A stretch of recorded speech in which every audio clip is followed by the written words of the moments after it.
ان میں سے ایک صحابی کا تذکرہ، ایک جلیل القدر امین امت، السابقون الاولون میں سے چمکتے ہوئے ستارے حضرت ابو عبیدہ بن جراح رضی اللہ تعالیٰ۔ حضرت ابو عبیدہ بن جراح رضی اللہ تعالیٰ عنہ ان قرون اولیٰ کے لوگوں میں سے جنہوں نے بالکل ابتدا میں حضور کے دست اقدس پر کلمہ پڑھ لیا تھا، بالکل شروع میں دار ارقم کے دنوں میں، شاید اس سے بھی قبل۔ حضرت صدیق اکبر رضی اللہ تعالیٰ عنہ کی دعوت پر یہ مسلمان ہو گئے، بالکل شروع کے لوگ ہیں، وہ جو 10 لوگ جنہیں حضور نے جنت کی بشارت دی، عشرہ مبشرہ، ان میں نام ہے حضرت ابو عبیدہ بن جراح کا۔ صحیح بخاری میں حدیث ہے، نبی پاک صلی اللہ تعالیٰ علیہ وسلم نے فرمایا ہر امت کا ایک امین ہوتا ہے، اور فرمایا میری امت کے امین حضرت ابو عبیدہ بن جراح ہیں رضی اللہ تعالیٰ عنہ۔ اہل نجران کے کچھ لوگ آئے، انہوں نے عرض کی حضور کوئی ایک شخص ہمارے ساتھ روانہ کرے،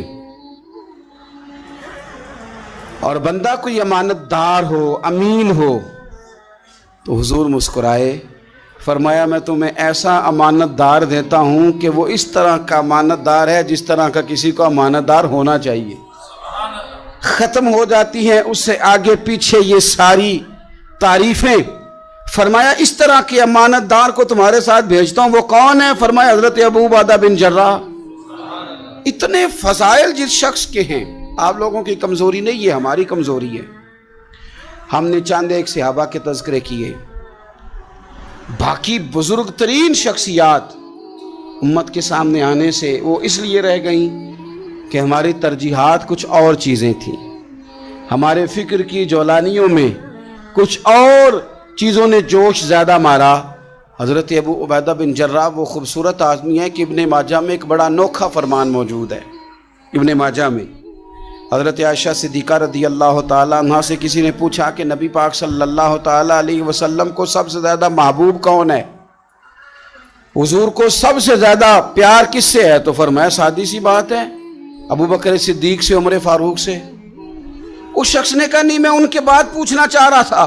تو فرمایا یہ بھی بڑی واضح بات ہے، ان کے بعد میں نے حضور کو جن سے سب سے زیادہ پیار کرتے دیکھا وہ حضرت ابو عبیدہ بن جراح ہیں، سب سے زیادہ میں نے محبت کرتے دیکھا۔ اور مسلم شریف میں یہ حدیث آپ کو ملے گی، حضرت عائشہ صدیقہ فرماتی ہیں اگر حضور خود اپنے فرمان سے خلیفہ بناتے تو اپنے بعد ابو بکر کو بناتے، ان کے بعد حضرت عمر کو بناتے، ان کے بعد بناتے تو ابو عبیدہ بن جراح کو بناتے۔ اتنا بڑا آدمی حضرت ابو عبیدہ بن جراح رضی اللہ تعالیٰ، اتنی بڑی شخصیت۔ اور پتہ ہے آپ کو ان پر صحابہ کا اعتماد کس طرح کا ہے؟ جب حضور علیہ السلام کے وصال ظاہری کے بعد صحابہ بیٹھے نا، میٹنگ ہو رہی تھی خلیفہ بنانے کے لیے، امت کا اجماع ہو رہا تھا حضرت صدیق اکبر پر، تو ایک دوسرے سے نہ پوچھا جا رہا تھا کہ آپ کی نظر میں اگر بیعت کی جائے تو کس کی کی جائے؟ آپ کی نظر میں بیعت کی جائے تو کس کی کی جائے؟ آپ کی نظر میں اگر امیر مقرر کیا جائے تو کسے کیا جائے؟ آپ کی نظر میں خلیفہ کس کو ہونا چاہیے؟ تو امت کا اجماع جناب صدیق اکبر کی طرف تھا۔ تو حضرت صدیق اکبر سے پوچھا گیا آپ بتائیے اگر آپ بیعت کریں گے تو کس کی کریں گے؟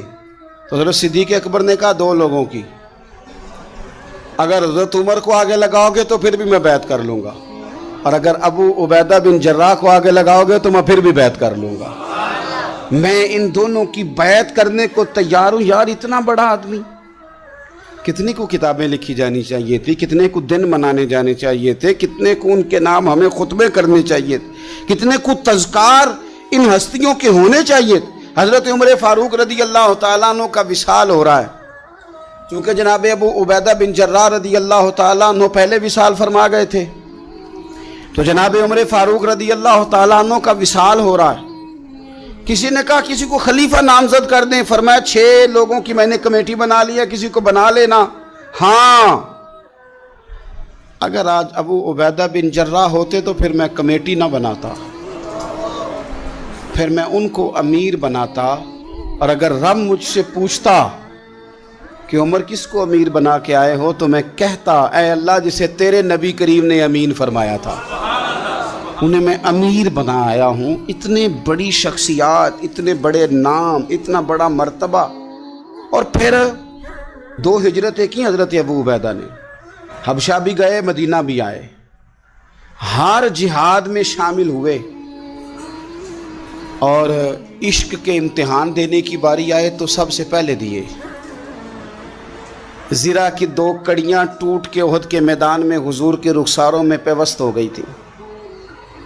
دوڑ کے آئے حضرت ابو عبیدہ اور ایک کڑی اتاری، اپنے دانت سے زور سے کھینچی تو ایک دانت ٹوٹ گیا.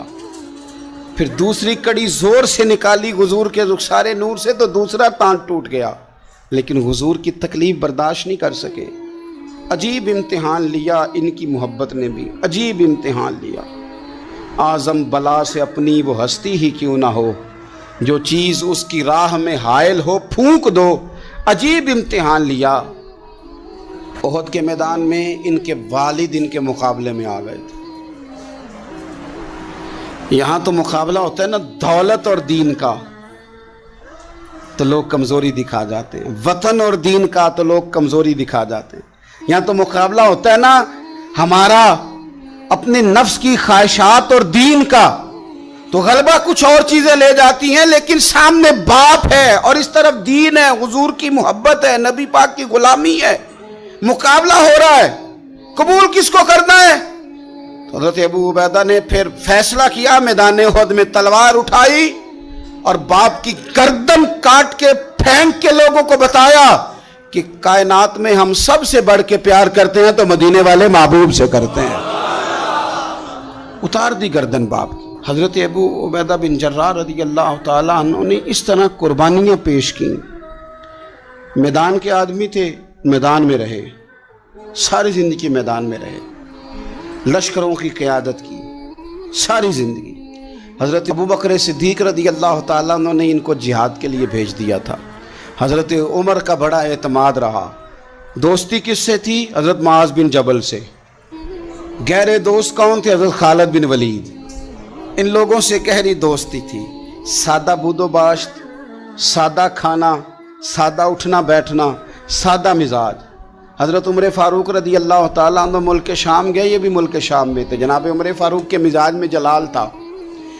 آپ نے کچھ لوگوں کو دیکھا جنہوں نے زرق برق لباس پہن لیے، بڑے بڑے عالی شان بنگلے بنا لیے، بڑے بڑے گھروں میں رہنے لگے. تو حضرت عمر کو اتنا جلال آیا کہ زمین پر اتر کے نا سنگریزے اٹھا کے تو لوگوں کو مارتے تھے. فرماتے تھے اتنی جلدی حضور کی تعلیم بھول گئے اور تم نے اجمیوں کے طریقے اپنا لیے. اتنی تکلیف کے ساتھ حضرت عمر گفتگو کرتے، لیکن حضرت ابو عبیدہ سے ملتے تو فرماتے یار تھوڑی روٹی بھی کھایا کر، کبھی تو بھی کپڑے بدل لیا کر. اتنا فقر، اتنی سادگی. اولین لوگوں میں سے جن کے لیے لوگ مسلمانوں کا امیر المومنین بنانے کی باتیں کر رہے ہیں. حضرت عمر ملنے گئے تو کسی چٹائی کے ٹکڑے کی تہ 2-3 لگا کے گھوڑے پہ اس کو رکھ لیا جاتا تھا سواری کرنے کے لیے تاکہ پسینہ نہ آئے. اسی کو اتار کے نا تو سرانہ بنا کے بیٹھے لیٹے ہوئے زمین پہ. حضرت عمر ملنے گئے تو حضرت عمر فاروق رضی اللہ تعالیٰ عنہ کو بھی اپنے ساتھ زمین پہ بٹھا لیا. تو حضرت عمر فرمانے لگے میں نے تو روٹی کھانی ہے تجھ سے، دوست ہے میرا، کھانا کھلا. تو کہنے لگے کھلاتے ہیں نا، کھلانا کیوں نہیں.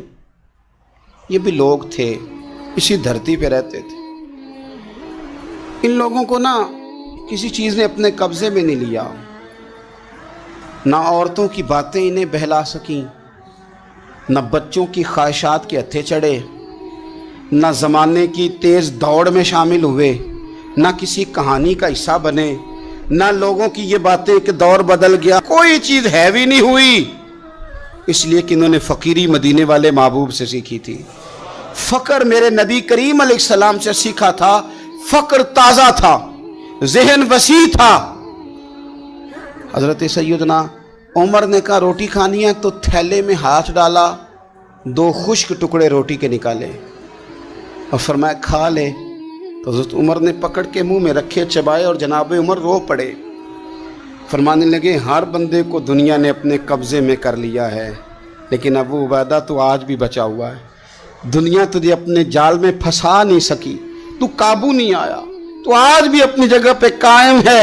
تو وہیں کھڑا ہے جہاں مدینے والے محبوب نے ہمیں کھڑا کیا تھا، تو وہیں کھڑا ہے یار۔ اتنے حسین آدمی، اتنا بڑا نام، اتنا بڑا قد، اتنا بڑا کردار، اتنا بڑا حسن، ہزاروں کی فوج کے سپہ سالار ہیں، اگر میں کہہ دوں چیف آف آرمی سٹاف ہیں، میرا خیال ہے میری بات غلط نہ ہوگی، اتنی بڑی فوج کے سپہ سالار، اور اس فوج کے سپہ سالار جس میں کئی دفعہ سپاہی بن کے حضرت خالد بن ولید بھی لڑائی کر رہے ہیں، اتنی بڑی فوج کو کمان کرتے ہیں، لباس وہی سادہ، غذا وہی سادہ، انداز وہی۔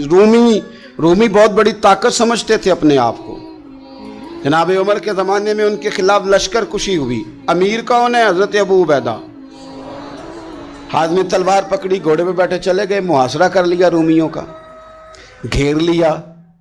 اب رومیوں نے کچھ تھوڑی سی مزاحمت کرنے کی کوشش کی، باہر آئے، لیکن کچھ بھی نہ ہو سکا، منہ کی کھا کے واپس اندر چلے گئے۔ کئی دنوں سے حضرت ابو عبیدہ کی فوج نے محاصرہ کیا ہوا ہے، جب تنگ آ گئے تو پیغام بھیجا کہ ہم صلح کرنا چاہتے ہیں۔ فرمایا صلح تو مسلمانوں کا پسندیدہ کام ہے، آ جاؤ۔ انہوں نے کہا جی ہم جزیہ دے دیں گے، ہم کسی طریقے مسلمانوں کے اطاعت میں آ جائیں گے، آپ ہم سے بات کریں۔ فرمایا بھیجو۔ ان کا سپہ سالار آیا، انہوں نے روب ڈالنے کے لیے نا مسلمانوں پہ سپہ سالار کو بڑے قیمتی کپڑے پہنائے، زرق برق لباس، عالی شان پوشاکیں، 5-7 لوگ ساتھ، یہ لوگوں کا طریقہ ہوتا ہے۔ وہ پریشر ڈالنے کے لیے وہ لوگ کرائے کا مکان بھی خرید لیتے ہیں، کرائے کی کار بھی حاصل کر لیتے ہیں، لوگوں کے برتن بھی استعمال کر لیتے ہیں، کسی کے گھر سے فرنیچر بھی منگوا لیتے ہیں۔ تو آپ نے نا وہ زرق برق لباس پہنے ہوئے ان لوگوں کو آتے دیکھا۔ اب وہ بڑے اپنے انداز میں تو روب ڈالنے کے لیے آئے تھے نا، تو آ کے پوچھا مسلمانوں کے امیر کہاں ہیں لشکر کے؟ تو انہوں نے کہا ادھر ہی تھے، یہیں کہیں ہوں گے۔ بڑا حیران ہوا کہ ہم تو بڑے لاؤ لشکر کے ساتھ آئے۔ یاد رکھ لیں روب کپڑوں کا نہیں ہوتا، روب کردار کا ہوتا ہے۔ پھر پوچھا کہاں ہیں؟ نے کہا جناب وہ سامنے خیمے میں دیکھ لو۔ وہ خیمے میں گئے تو اتنی بڑی فوج کا سپہ سالار زمین پہ بیٹھے اور اپنے تیر سیدھے کر رہے ہیں۔ اب وہ بڑے زرق برق لباس میں کہنے لگا ابو عبیدہ بن جراح آپ ہیں؟ فرمایا میں ہی ہوں۔ کہا ملنا تھا؟ فرمایا آ جاؤ۔ کہنے لگا آپ تو زمین پہ بیٹھے ہیں۔ تو آپ فرمانے لگے ہمارے بزرگ زمین پہ ہی چلتے تھے، زمین پہ ہی بیٹھتے تھے، زمین پہ ہی کھاتے تھے، نیند آتی تھی تو زمین پہ ہی سو جاتے تھے۔ وہ حیرانگی سے کہنے لگا آپ اتنے بڑے سپہ سالار ہو کے اس طرح رہتے ہیں؟ فرمانے لگے میری ضروریات ساری پوری ہوتی ہیں، پھر بھی کبھی کوئی مشکل بن جائے تو میں تھوڑا سا قرضہ لے لیتا ہوں حضرت معاذ بن جبل سے، ان کو مشکل آ جائے تو مجھ سے لے لیتے ہیں۔ تو بالکل صحیح گزارا ہو رہا ہے کہ اس طرح کیوں بیٹھے ہیں، یہ کیا بات ہوئی؟ ہمارے ہاں لوگوں کا رونا دھونا نہیں، روز مکان کوئی نہیں تو رو پڑے، بچے کی شادی کرانی ہے تو رو پڑے، او ہو جی کیا بتائیں گریبی بڑی ہے تو رو پڑے۔ زمین پہ بیٹھے ہیں، زمین پہ بیٹھ کے خشک ٹکڑے کھا رہے ہیں، پر کہہ رہے ہیں بڑے مطمئن ہیں یار کیا ہوا، کوئی ایسا مسئلہ نہیں، اگر کبھی مشکل آ جائے تو میرے دوست ہے حضرت معاذ بن جبل، تھوڑا قرضہ لے لیتا ہوں، ان کو ضرورت پڑے تو مجھ سے لے لیتے ہیں۔ رومی صلح بھی کر گئے، بات بھی کر گئے، پر جہاں جہاں گئے نا حضرت ابو عبیدہ بن جراح کا فقر بھی بیان کرتے گئے، وہ فقر بھی بیان کرتے۔ کیا کریں، اب تو بھائی پیروں کی کوٹھیاں بھی دیکھنے کے قابل ہیں، کیا بتائیں آپ۔ اب تو جو زیادہ فقیری کا درس دیتا ہے نا، اس کی پجاروں دیکھ کے بندہ پریشان بھی ہو جاتا ہے کہ اس پجاروں سے نکل کے اس نے فقر کا درس دیا ہے۔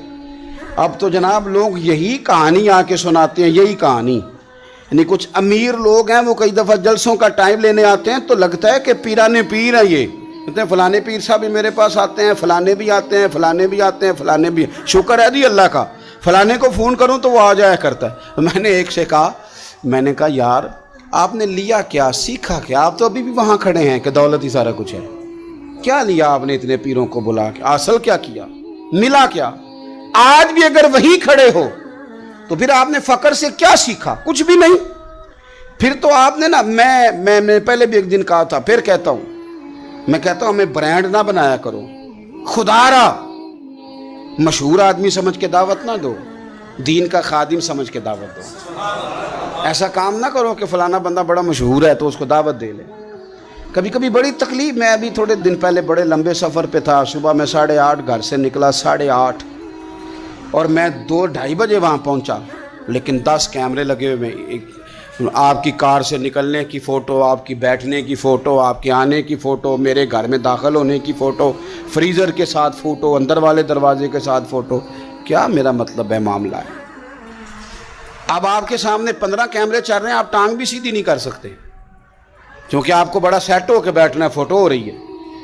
تو کافی ٹائم گزر گیا تو میں نے ان سے کہا کہ یار میں 7-8 گھنٹے مجھے مہربانی کرو ٹانگیں تو سیدھی کر لینے، اس کو ذرا بند کرو کیمرے کو، اور مہربانی کرو ایک پانی کا گلاس ہی دے دو، چائے کا کپ ہی پوچھ لو. ٹھیک ہو گیا سارا کچھ اپنی جگہ پہ. لیکن یہ کچھ مزاج، مطلب ہم نے تو بزرگوں کے پاس بیٹھ کے وقت گزارا ہے. اور میں آپ کو ایمانداری سے کہتا ہوں، میں کسان کا بیٹا ہوں. آج بھی میں بڑے شوق سے، رات میں نے اچار سے روٹی کھائی ہے. گھر والوں نے کہا کہ کچھ بنا دیتے ہیں، میں کہ اچار لے آؤ، نہ پیا ہے نا. اس لیے کہ میں غریب ماں کا بیٹا ہوں. مجھے اچار تسلی دیتا ہے، تشفی دیتا ہے، مجھے سکون دیتا ہے. میں اپنے غریب دوستوں کے اندر بیٹھ کے آج بھی فخر محسوس کرتا ہوں. بڑی کوٹھیاں تکلیف دیتی ہیں، اس لیے کہ میں نے وہ وقت بھی دیکھا ہے کہ جب ہمارے ایک تایا جی تھے تو ان کے گھر کی دیوار گر گئی تھی، تو ابھی ان کو پیسے نہیں مل رہے تھے. تو میرے ابا جی نے کہا ان کے گھر جا کے سو جاؤ. انہوں نے دیوار کے آگے 4 پائیاں لگا کے سونا ہے، کوئی گھر میں نہ آ جائے. تو مطلب یہ کہ آپ مہربانی کریں. یہ دیکھو، یہ میرے نبی پاک کے غلام ہیں، ان کی سادگی دیکھو، ان کی فقیری دیکھو. 2-4 دن پہلے بچوں کا کھانا پکا ہوا تھا. بچے لائن میں نہ کھانا، کافی سارے بچے ہیں تو رات کو لائن میں لگ کے روٹی لیتے ہیں. میں بھی لائن میں لگ گیا بچوں کے ساتھ. مجھے کہنے لگے آپ کیوں لائن میں لگے؟ میں نے کہا یہ اپنا وقت یاد آ گیا نا، دل کر رہا ہے. میں نے ان کے لیے نا پلیٹیں بنوائی ہیں، اس کے اندر سالن کی جگہ چٹنی کی جگہ. تو میں نے باورچی سے کہا اسی پلیٹ میں کھانا ڈال کے نا میرے لیے گھر بھیج یار، یہی والی روٹی بھیج، یہی کھانے کو دل کر رہا ہے. یہ آپ کا اصل ہے، یہ آپ کا اصل ہے. مہنگے کپڑے آپ کا اصل نہیں ہوتے، وہ تو برانڈ ہے. اس میں تو آپ بیٹھتے ہیں تکلف سے کہ ان کو سلوٹیں نہ پڑ جائے. اس میں تو آپ کسی سے صحیح طریقے سے سینہ بھی نہیں ملاتے کہ کہیں کو مسئلہ نہ بن جائے. حضرت ابو عبیدہ بن جراح رضی اللہ تعالیٰ عنہ نا اپنے گھر میں بیٹھ کے رو رہے تھے، روتے جا رہے تھے. تو کسی نے کہا کیوں رو رہے ہیں؟ مسند امام احمد بن حنبل میں موجود ہے. فرمانے لگے نبی پاک علیہ السلام نے مجھے ایک دن کہا تھا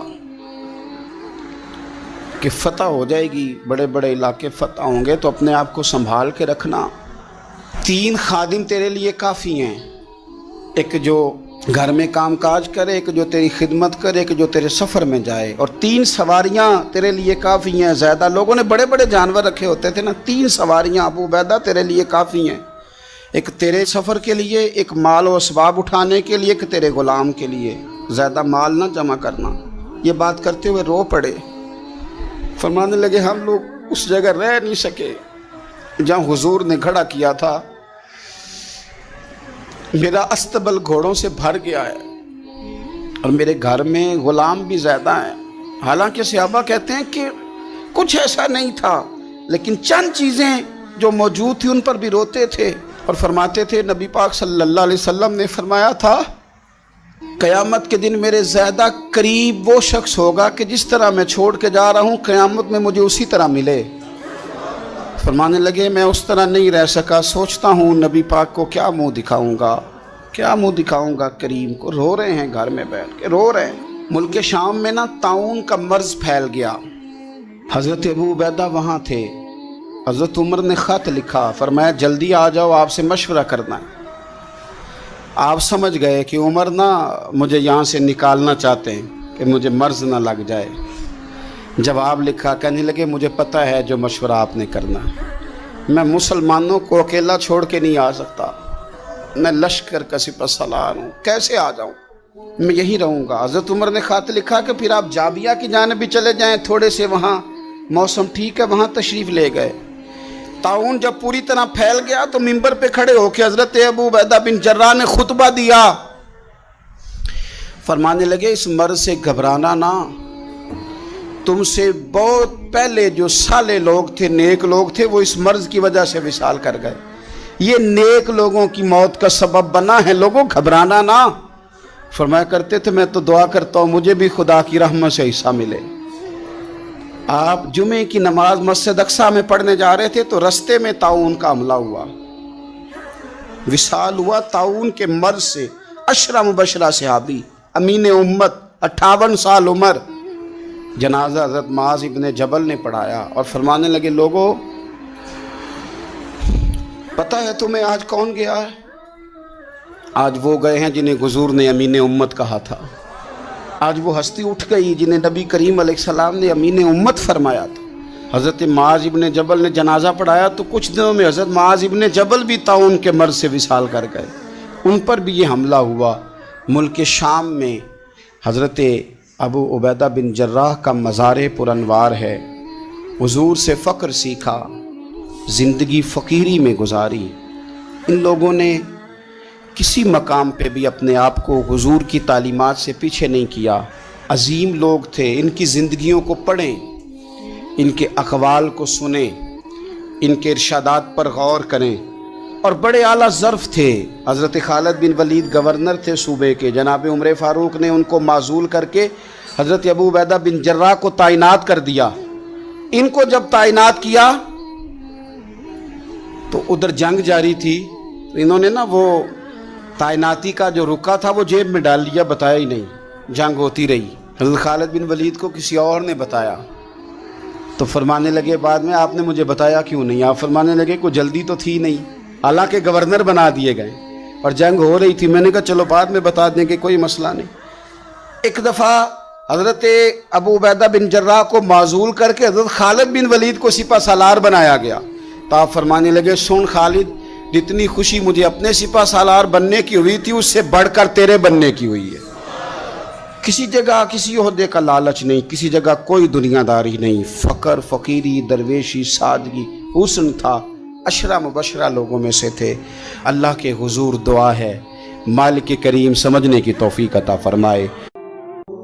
کوڑا تخت دنیا دا باہو، فکر سچی بادشاہی